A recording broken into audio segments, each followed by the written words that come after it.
ایک بہن نے آفر پوچھا تھا کہ رمضان میں عورتیں حیض روکنے والی گولیاں استعمال کر سکتی ہیں کہ نہیں، تاکہ ہم روزے پورے کر سکیں؟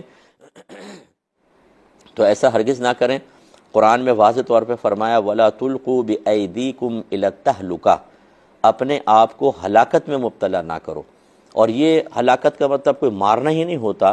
کوئی بیماریوں، عذر، خرابیوں، اس طرح اپنے آپ کو غلط خرابیوں کی طرف، نقصانات کی طرف لے کے جانا سب منع ہوتا ہے۔ تو اس طرح گولیاں کھا کھا کے صرف روزے رکھنے کے لیے، حالانکہ خود اللہ نے آپ کے لیے روزے معاف فرما دی ہیں،